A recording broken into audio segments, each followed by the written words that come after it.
계속해서 사도행전 강해 설교로 말씀을 나누고 있습니다. 오늘은 23번째 시간이고요. 사도행전 14장 전체의 말씀을 함께 나눕니다. 우리 지난 시간에는 바울과 바나바가 전도 여행을 하는 과정에서 머물렀던 비시디아 안디옥이라는 지역에서 일어난 일을 함께 살폈습니다. 이 비시디아 안디옥 지역의 회당에서 사도 바울이 복음의 핵심을 선포했고요. 또 예수 그리스도의 죄사함과 부활을 전했을 때 많은 사람들이 믿고 돌아오는 역사가 있었고, 또 한편으로는 바울과 바나바를 적대하는 이런 세력도 함께 생겨나는 것을 볼 수가 있었습니다. 우리가 오늘 함께 나눌 사도행전 14장에서는 이고니온과 루스드라, 더베 지역에서 복음을 전한 바울과 바나바의 이야기를 함께 살핍니다. 오늘 이 말씀을 통하여서 복음이 전해졌을 때 어떠한 반응이 일어나는지, 그리고 그것이 때로는 우리의 예상과 다를지라도 그것이 왜 우리에게 복된 일인가 하는 것을 말씀 가운데 발견하시는 귀한 은혜가 있기를 주님의 이름으로 축원합니다. 아멘. 우리는 사도행전 13장에서부터 본격적으로 시작된 이 바울과 바나바의 1차 전도 여행의 여정을 지금 계속 살펴보고 있는 겁니다.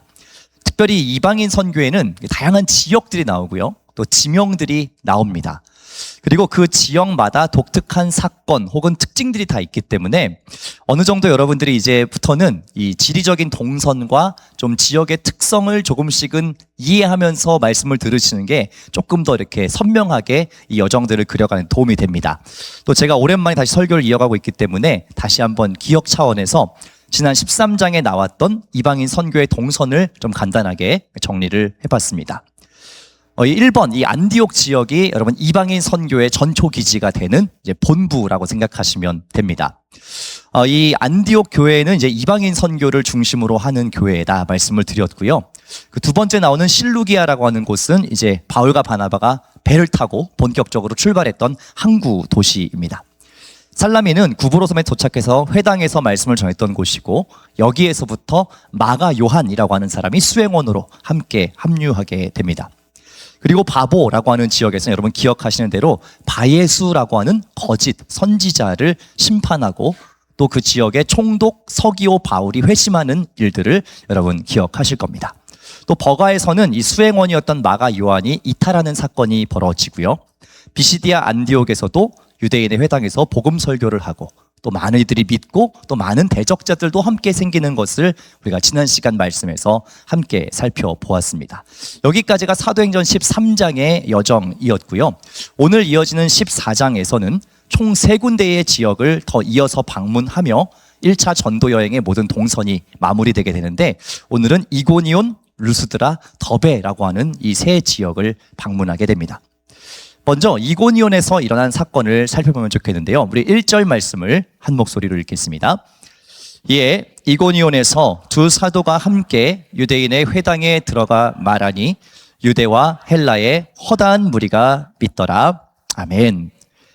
이 이고니온 지역에 도착한 바울과 바나바는 그곳에 있는 회당에서, 유대인들의 회당에 들어가서 복음을 전합니다. 여러분, 이 회당이라고 하는 것이 지금 계속 등장하고 있는데, 회당은 이 정통 유대인들이 예배를 드리는 성전이라고 생각하시면 됩니다. 그러니까 지난 시간에 다루었던 이 비시디아 안디옥도 마찬가지고, 지금 이고니온 지역도 마찬가지고, 지리적으로는 이방 땅인데 거기에도 이미 유대인들이 많이 살고 있고, 또 그렇게 회당을 지어놓고 자기들의 예배 처소로 사용하고 있었다라는 겁니다. 그러니까 바울과 바나바는 이 회당이 있는 곳에서는 유대인들의 정서에 맞게 복음을 전한 것이었고요. 그리고 또 다른 지역, 정말 순수한 이방 지역에서는 또 이방인들에게 적합한 방식으로 복음을 전하는 것, 이 방법을 이렇게 바꿔서 하는 것을 볼 수가 있습니다. 아무튼 오늘 이 이고니온에 있는 회당에서 복음을 전할 때는 많은 유대인들, 그리고 심지어 많은 헬라인들까지도 복음을 믿었다라고 기록하고 있습니다. 계속해서 이 복음을 선포했을 때 회심의 역사가 일어나고 있다라는 겁니다. 하나님께서 계속해서 역사하고 계시다는 것이죠. 하지만 문제는 그 복음을 듣고 회심하는 사람들만 생겨났냐 하면 그렇지 않다는 사실입니다. 우리 2절부터 4절까지의 말씀 한 목소리로 함께 읽겠습니다. 그러나 순종하지 아니하는 유대인들이 이방인들의 마음을 선동하여 두 사도가 오래 있어 주를 힘입어 담대히 말하니 주께서 그들의 손으로 표적과 기사를 행하게 하여 주사 자기 은혜의 말씀을 증언하시니 그 시내의 무리가 나뉘어 유대인을 따르는 자도 있고 두 사도를 따르는 자도 있는지라. 아멘. 2절에 보면 뭐라고 나오죠? 복음에 순종하지 아니하는 유대인들도 있었다라고 이야기합니다. 심지어는 그들이 이곳에 있는 이방인들을 선동해서 이 바울과 바나바를 모함하고 악한 감정을 품게 했다라고 기록하고 있습니다. 여러분, 이것이 복음을 전할 때 일어나는 두 가지의 큰 반응입니다. 복음에 대해서 환대하고 받아들이는 사람들이 있는가 하면 항상 그 반대급부, 복음을 불편해하고 껄끄러워하고 대적하는 사람들로 항상 나눠진다라는 겁니다. 여러분, 우리가 복음을 전하고 전도를 함에 있어서 우리가 크게 착각하는 것이 한 가지 있습니다. 그것이 뭐냐면 우리가 복음을 선포하고 올바른 진리를 이야기했을 때 모두가 그것을 믿고 우리가 예상하는 대로 선한 반응을 하지 않을까라는 우리의 기대예요. 사실 참 안타깝게도 그것은 우리의 기대고요. 실제 전도의 현장에 가면 항상 이렇게 두 가지의 반응이 동시에 일어납니다. 누군가는 환영하고 누군가는 핍박하는 이 역사가 어느 곳에서나 일어난다라는 사실입니다.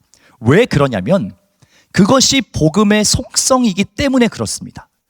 복음 자체가 그것을 들었을 때 믿는 자와 믿지 않는 자로 정확하게 구분하는 기능이 있는 거예요. 복음은 그런 것이에요. 이 중간 지역이 없다라는 겁니다. 믿던지 혹은 믿지 않던지인 거죠. 그렇기 때문에 우리가 어디에서 복음을 선포해도 항상 긍정하는 반응과 부정하는 반응이 동시에 일어난다라는 겁니다. 그것을 받아들인 이에게는 정말 문자 그대로 복음, 좋은 소식이 되지만 그것을 거부하는 이들에게는 굉장히 듣기 싫고 불편한 그 마음의 거리낌이 있는 이야기가 복음이라는 것이죠. 내가 왜 죄인이냐? 내가 왜 심판을 받아야 되냐? 그런 마음이 든다라는 것이죠. 여러분, 이처럼 복음은요, 우리의 삶을 그대로 내버려 두지 않습니다. 그것을 기뻐하도록 하거나 혹은 불편하게 하거나 둘 중 하나를 선택하게 만든다라는 것이죠. 영접하는 자는 예수님을 믿고 따르는 자가 되지만 배척하는 자는 시기하고 핍박하는 자가 된다. 이것이 복음이 가지는 배타성입니다. 여러분, 이것이 기독교의 복음이 가지는 아주 독특한 지점이에요. 중간지대가 없다는 겁니다. 믿던지 혹은 믿지 않던지라는 것이죠. 그렇기 때문에 여러분, 우리가 복음을 전할 때는 반드시 필연적으로 저항과 핍박도 함께 따라온다라는 거예요. 우리가 요즘 여름 사역을 앞두고 참 감사하게도 몇몇 자원하는 분들께서 토요일마다 교회 앞에서 간식 전도를 하고 계십니다. 간단한 간식을 만들어서 주보와 함께 나눠드리면서 교회에 한번 와보세요, 이렇게 전도를 최근에 하기 시작했는데요. 저도 굉장히 관심을 가지고 또 시간을 잠깐 내가지고 이렇게 좀 참여를 같이 해봤어요. 근데 지난주에 저희 첫째 딸이 전도를 하러 간다 이렇게 얘기를 하니까 자기 방학도 했고 심심하기도 하고 한번 따라가서 같이 해보고 싶대요. 그래가지고 이제 오케이, 잘 됐다 이러고서 같이 데리고 다녔어요. 제가 같이 이제 딸하고 이렇게 뭐 그 핫도그하고 이렇게 전도지하고 이렇게 주보하고 들고 막 이렇게 드리고 있는데, 여러분, 전도를 하면 잘 받아주시는 분도 계세요. 그런데 그냥 한 가까이 조금만 가도 막 아니에요 이렇게 하고 그냥 휙 가시는 분들도 있단 말이에요. 그러니까 그걸 보더니 저희 딸이 뭐라고 질문하냐면, 아니 아빠, 교회에서 이렇게 좋은 거를 얘기해주고 좋은 걸 주는데 왜 저렇게 싫어해? 라고 얘기를 하는 거예요. 그러니까 얘는 어쨌든 어릴 때부터 쭉 그냥 모태신앙으로 자랐잖아요. 교회 문화에 익숙하고. 그러니까 잘 이해를 못 하더라고요. 되게 답답해 하는 거예요. 아니, 교회에서 이렇게 좋은 얘기해주고 좋은 거 전해주는데 저 사람들 왜 이렇게 반응이 저러냐는 거예요. 그래서 제가 뭐라고 대답을 했냐? 원래 전도하면 거절당하는 거야 라고 제가 이야기를 했습니다. 여러분, 정말 그렇죠. 복음을 전할 때는 항상 반대급부가 있습니다. 그것을 우리가 이상하게 여기거나 당황할 필요가 사실은 없어요. 너무 당연한 것이고 오히려 그것을 거절하는 이들을 위해서 우리가 더 기도해야 될 일이라는 거죠. 우리가 해야 될 일은 무엇이냐? 복음을 맡은 자로서 한 영혼이라도 더 돌아오기를 소망하고 또 기도하는 가운데 우리가 해야 할 그 최선을 감당하는 것, 복음을 우리 안에만 가둬두지 않고 계속해서 전하고 증인되는 그 삶을 사는 것인 줄을 여러분 믿으시기를 소망합니다. 이제 바울과 바나바는요, 루스드라라고 하는 곳으로 이동합니다. 그리고 거기에서 걷지 못하는 자를 치유하는 기적을 일으켜요. 우리 8절부터 10절까지의 말씀을 함께 읽겠습니다. 루스드라에 발을 쓰지 못하는 한 사람이 앉아 있는데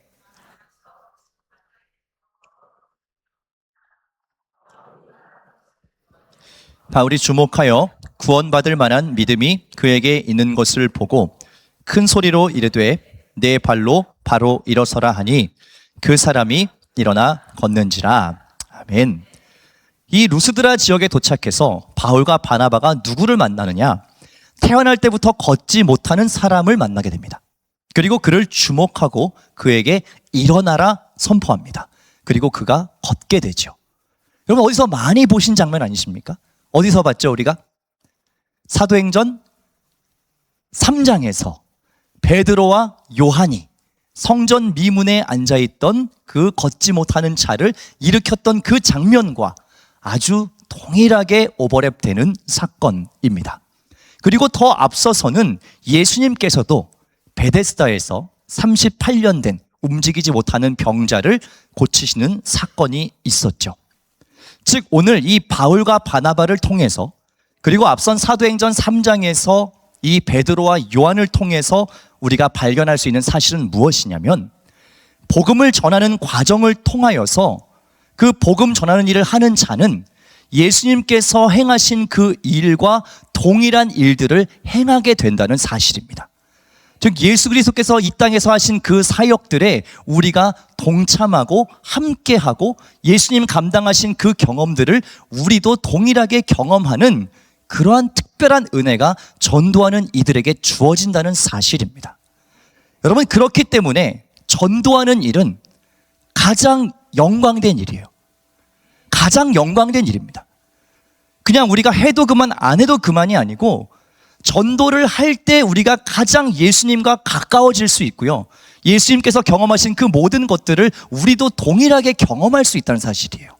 그럼 여러분 우리가 전도를 해야 합니까? 안 해야 됩니까? 당연히 해야 되죠.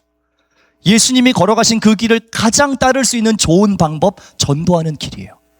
예수님께서 이 땅에 오셔서 그 복음 전하셨잖아요. 하나님 나라를 선포하셨잖아요. 우리가 그것을 함께 동역하고 동참할 때 우리도 그것들을 다 온몸으로 경험할 수 있다라는 사실입니다. 그리고 여러분, 이 복음을 전할 때 가장 큰 유익은 무엇인지 아십니까? 우리가 먼저 예수 그리스도의 그 생명의 능력을 가장 먼저 맛보게 된다는 사실입니다. 우리가 무언가를 하나 선포하고자 하면 우리 안에 그 생명이 있어야 되잖아요. 나에게도 없는 것 막 얘기할 수 있습니까? 거짓말하는 거죠. 그냥 이거는 근거 없는 얘기인 거예요. 나도 모르는 걸 얘기할 수는 없는 겁니다. 내가 경험하고 내가 믿는 것이 내 안에 분명히 있어야 내가 담대하게 선포하고 말할 수 있다는 겁니다. 그렇기 때문에 전도의 가장 큰 유익은 먼저 나에게 하나님께서 그 생명의 능력, 말할 것, 선포할 것을 충만하게 부어주신다는 사실입니다. 그리고 주님께서 행하시는 그 일을 볼 때 우리의 믿음 또한 더욱 단단해지고 분명해지는 것, 그것이 전도가 우리에게 주는 놀라운 유익입니다. 여러분, 하지만요, 예수님의 행하심에 동참한다라는 것은 비단 영광에만 참여하는 것이 아니라는 것을 여러분 또한 잘 아실 겁니다. 바울과 바나바가 이 병자를 치유할 때에 생각지 않은 일이 일어나게 되는데요. 우리 11절과 12절 함께 읽겠습니다. 무리가 바울이 한 일을 보고 루가오니아 방언으로 소리질러 이르되 신들이 사람의 형상으로 우리 가운데 내려오셨다 하여 바나바는 제우스라 하고 바울은 그 중에 말하는 자이므로 헤르메스라 하더라. 그곳에 있던 수많은 사람들이 이 바울과 바나바가 이 걷지 못하는 자를 고쳤을 때에 그것을 보고 어떻게 반응하냐면 그 지역의 신 제우스와 헤르메스가 지금 인간의 몸을 입고 자기들 앞에 나타났다라고 그렇게 생각하기 시작한 겁니다. 그리고 그 자리에서 어떻게 하냐면 제사 드릴 준비를 막 급하게 하는 거예요. 이 바울과 바나바 앞에 막 소와 화환을 잔뜩 가지고 와가지고 자기들의 신에게 경배하듯이 그거를 지금 하려고 했다라는 겁니다. 바울과 바나바가 굉장히 당혹스러워졌어요. 그러면서 이 옷을 찢으면서, 이 옷을 찢는다는 거는 정말 안타까운 심정으로 무언가를 절박하게 말할 때 하는 표현이거든요. 이 옷을 찢으면서 이들에게 소리를 지르면서 그렇게 하지 마시라고, 지금 그걸 하면 안 된다, 그 제사를 멈추라라고 강력하게 이야기합니다. 그러면서 이 사람들이 이해할 수 있는 언어로 차근차근 하나님에 대해서 다시 변증하기 시작해요. 이 루스드라 사람들은 하나님에 대한 이해가 없었거든요. 그 회당에서 전도할 때하고는 좀 다릅니다. 보시면 이 유대인들의 역사 같은 걸 전혀 얘기하지 않고 굉장히 일반적인 방식으로 하나님을 설명해요. 비를 주시는 분, 열매 맺게 하시는 분, 일반적인 자연 법칙에 기대서 하나님에 대해서 차근차근 설명합니다. 그런데 또 유대인들이 쫓아와요. 그것을 못하게 또 회방을 놓고 이 루스드라 사람들을 충동하기 시작합니다. 우리 19절부터 20절 상반절의 말씀을 함께 읽겠습니다. 유대인들이 안디옥과 이고니온에서 와서 무리를 충동하니 그들이 돌로 바울을 쳐서 죽은 줄로 알고 시외로 끌어내치니라. 바울이 일어나. 여러분, 이 유대인들의 충동으로 인하여서 거기 있는 무리들이 또 들고 일어나기 시작해요. 그리고 바울을 어떻게 하느냐? 돌로 치기 시작합니다. 바울이 어느 정도로 돌을 맞았냐 하면 누가 봐도 죽은 것처럼 보일 정도로 심하게 그 돌에 맞아서 부상을 입게 됩니다. 그리고 성 밖으로 끌려 나가서 시체처럼 버려집니다. 왜요? 당연히 죽었을 것이라고 생각했기 때문에 그렇게 성 밖으로 버려집니다. 그런데 20절에 어떻게 돼요? 제자들이 둘러섰을 때에 바울이 일어났다라고 고백하고 있습니다. 죽은 것처럼 보였지만 다시 소생해서 일어나는 것. 여러분, 이것은 어떤 장면을 떠올리게 하는 것입니까? 예수 그리스도의 부활을 깨닫게 하는 그러한 장면이지요. 즉 바울은 이 복음의 능력을 통해서, 병자의 치유하는 사건을 통해서, 그리고 복음으로 인해 핍박받았다가 그렇게 죽게 되었다가 다시 일어나는 그 사건을 통해서 계속 무엇을 경험하고 있는 거냐면, 예수님께서 이 땅에서 경험하신 그 모든 것들을 똑같이 따라 경험하고 있는 거예요. 이것이 전도자의 복이라는 겁니다. 예수님 가신 그 길을 가장 가까이에서, 그리고 지식적으로가 아니라 온 몸으로 지금 예수님 걸어가신 그 길을 똑같이 경험하고 있다는 사실이죠. 그렇기 때문에 제가 계속해서 이 사도행전의 말씀을 나누면서 강조하는 것처럼 복음 전하는 일, 선교하는 일, 전도하는 그 일은 교회의 선택 과목이 아닙니다. 해도 그만 안 해도 그만인 것이 아니고요. 이것이 교회의 본질이라고 제가 계속 말씀드리는 이유는 그 일을 할 때에 우리가 예수님 걸어가신 그 길을 걸어갈 수 있기 때문에 그래요. 우리가 이것에 예배하고 말씀 듣고 하는 것도 당연히 너무나 중요한 일입니다. 하지만 그 복음을 가지고 내가 직접 전도하고 선교하고 선포할 그때에 우리는 예수님께서 이 땅에서 경험하셨던 그 모든 것들, 때로는 환대받기도 하고 때로는 핍박받기도 하는 그 모든 경험들을 우리의 몸에 채워 넣을 수 있다는 사실입니다. 그렇기 때문에 교회는 전도해야 되는 거예요. 우리가 예수님의 제자라고 이야기하고 예수님을 따른다고 이야기할 때 그냥 말뿐만인 것이 되지 않으려면 우리는 그 주님 행하신 것, 이 땅에서 하신 그 일을 똑같이 해봐야 된다는 겁니다. 그렇기 때문에 전도해야 한다는 거예요. 그런데 여러분, 반대로 복음을 전하지 않고요, 내가 믿는 예수 그리스도를 증언하지 않으면 우리의 삶이 어떻게 되는지 아십니까? 우리의 삶이요, 금세 메마르게 됩니다. 금방 메마르게 돼요. 생명력을 잃어버린다는 거예요. 제가 아까 말씀드렸잖아요. 토요일에 이제 전도, 간식 전도를 하시는데 제가 이게 함께 막 참여를 했어요. 그러니까 권사님들이 처음에는 막 손사래를 치면서 목사님 하지 마세요. 아니 목사님 저희가 할게요. 목사님 내일 주일인데 아유 무리하지 마세요. 하지 마세요. 막 손사래를 치시는 거예요. 들어가시라고. 아유 담임 목사님 이렇게 전도하시고 그런 거는 너무 부담되니까 하지 마시라고. 근데 저는 그 말을 들으면서 제 마음이 너무 아팠어요. 담임 목사님 전도하는 거 처음 봤어요. 담임 목사님은 어떻게 이런 거 하지 마세요 얘기하시는데 제가 너무 마음이 아팠어요. 너무 속상했어요. 목회자가 전도해야 되잖아요, 여러분. 그렇죠? 제가 그 일 하려고 부름받은 거잖아요. 전도하고 복음 전하고 하나님에 대해서 증언하고 그 일을 위해서 제가 부름받았는데, 목사님 하지 마세요. 담임 목사님 전도하시는 거 처음 봤어요. 그 얘기를 듣고 제가 너무 마음이 아팠어요. 전도의 귀천이 어디 있습니까, 여러분? 나가서 해야죠. 목회자가 해야 되고요. 우리 장로님들 나가서 전도해야 되고요. 우리 항전직들 나가서 전도하셔야 되고, 우리 모든 그리스도인들은 다 이 증인으로 살아야 된다니까요. 누구만의 일이 아니에요. 전도대만 나가서 하는 것이 아니에요. 저는 여러분께 도전합니다. 여러분, 이번 주 토요일 날 오세요. 오셔서 하시잖아요. 내 영혼이 살아요. 여러분, 살아요. 내가 그 복음 전하는 그 입술을 열잖아요. 내 영혼이 살아난다니까요. 거절당해도 괜찮아요. 거절당하잖아요. 더 신나요. 더 신나요. 바르게 가고 있구나. 바르게 가고 있구나. 여러분, 이 전도하는 일, 선교하는 그 일, 우리 모두의 사명이에요. 주님 다시 오시는 그날까지 주님께서 우리에게 말씀하신 사명이라는 겁니다.